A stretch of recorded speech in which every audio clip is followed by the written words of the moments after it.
Graphic design is currently locked in a turf war it cannot win by playing by the old rules. To survive generative AI, designers have to stop competing on technical execution and change how they approach the canvas entirely.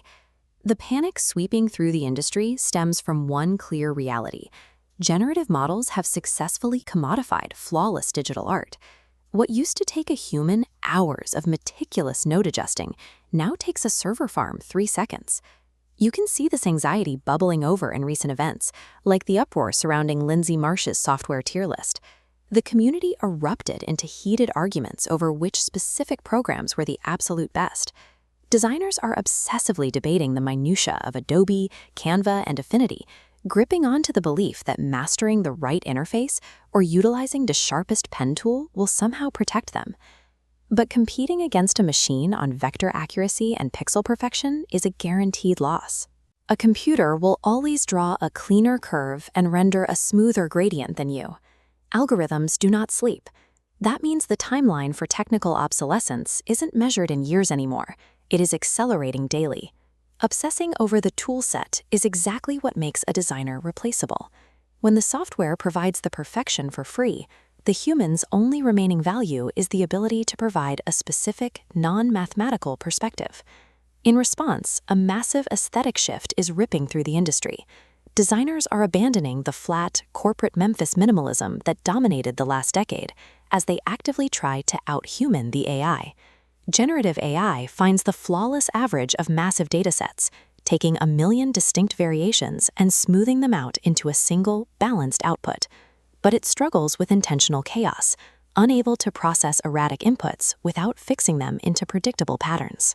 A machine produces a sterile result because it follows mathematical probabilities.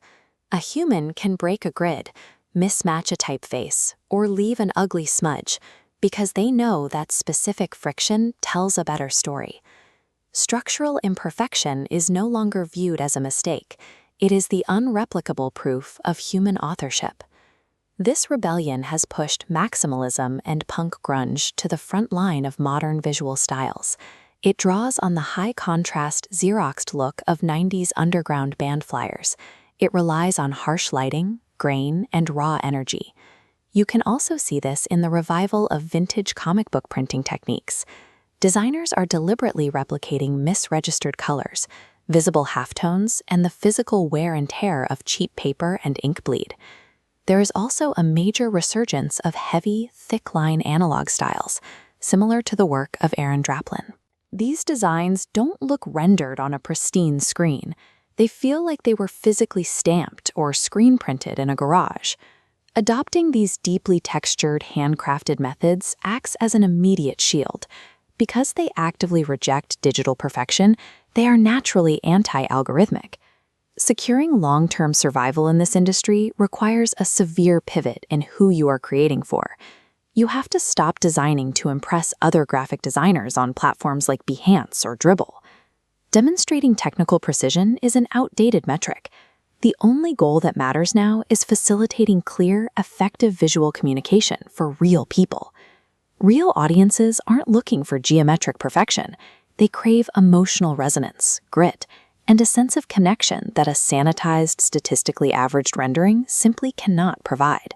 Successful designers are moving into the role of editor and curator, choosing the wrong color or the broken layout because they understand how that specific subversion triggers a reaction in a fellow human.